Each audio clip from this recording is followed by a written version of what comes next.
were talking the other day. We know each other pretty well. Yeah. We've had a little bit of a history. We were talking about, I was talking to Jason Lang about Cherry Street, since you've been on staff there, has sent out how many missionaries?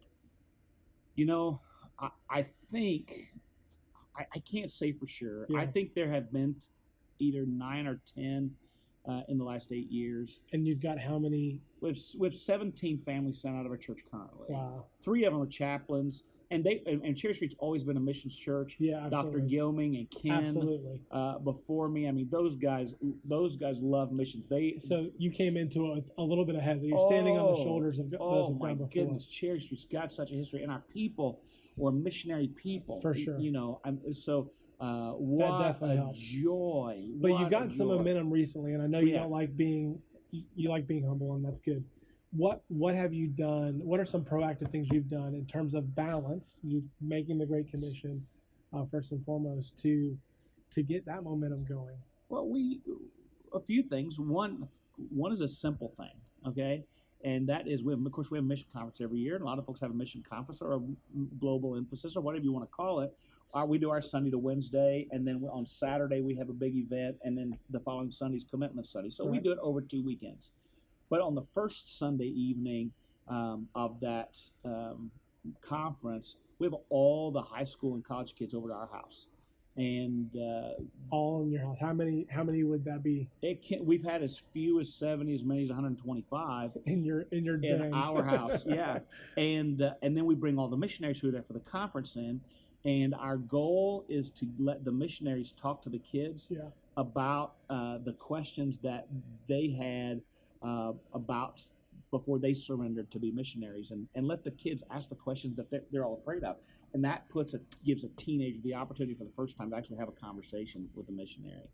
And so some of the ones that are going out now are kids who were first kind of introduced either through the church, and some of them came to those things, and they've actually begun to interact with missionaries. Then there's the mission trips that we've taken. That's huge. And then we preach on it. I mean, I preach on missions. We actually do in the spring. I'll do a missions emphasis or a missions impact Sunday, whatever. We call it different things. But it's just a booster 6 months out from our conference, and typically have another missionary in, and often we're able to even take that guy on or that family on. Now, connect Jerusalem ministry with Samaria ministry. You were talking to me yesterday about a young man who's about to go out into a foreign field, about to get do an internship, doing deputation, and he's leading a man to the Lord. Here in the States, and you've taken him out on visitation. You've been there when people have gotten saved. Tell me about how do those things connect? Well, it's the greatest thing. Because these people are serving in our ministry. One of the things that we challenge them is, hey, if you're gonna win people to Jesus in Africa, you ought to learn to win people to Jesus here. Yeah, I mean there are lost people all over, right? And so we have a young couple that God has called, and they're getting all their ducks in a row to be able to go.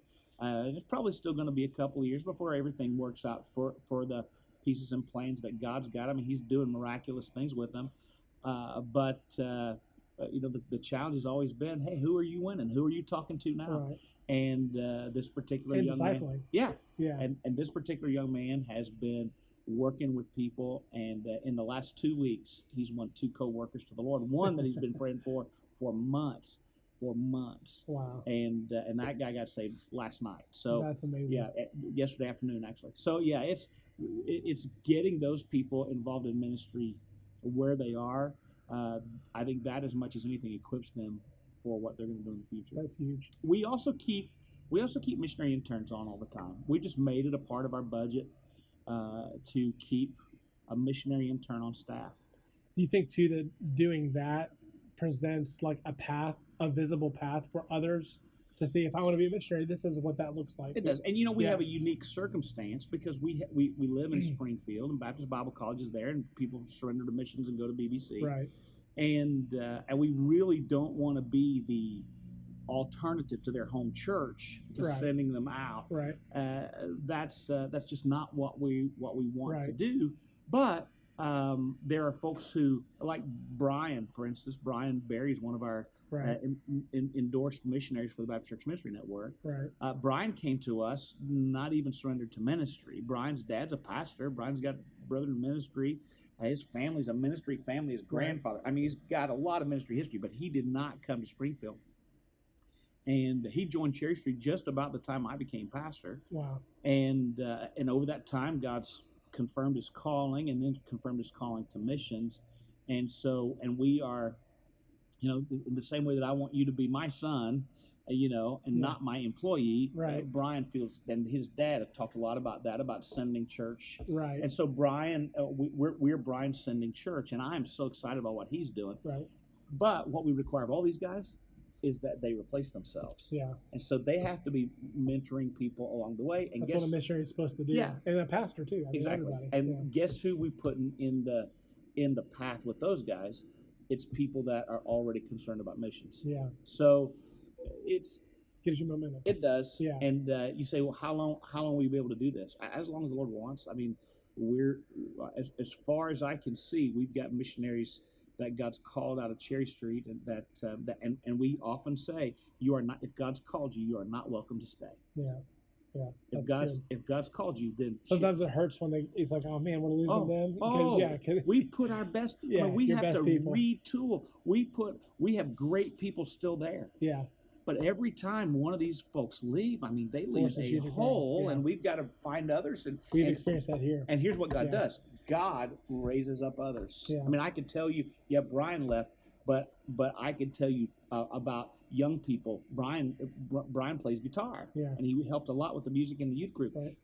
Because Brian's going, we decided, and I think maybe Brian's idea, Micah's idea, we do a music camp. Yeah. And then Brian teaches these kids. I've been watching them through social media. There's like 4 or 5 teenagers up on the stage now playing. It's crazy. It's crazy. And then others are coming out of the woodwork who say, well, if he's going, I play guitar. Right.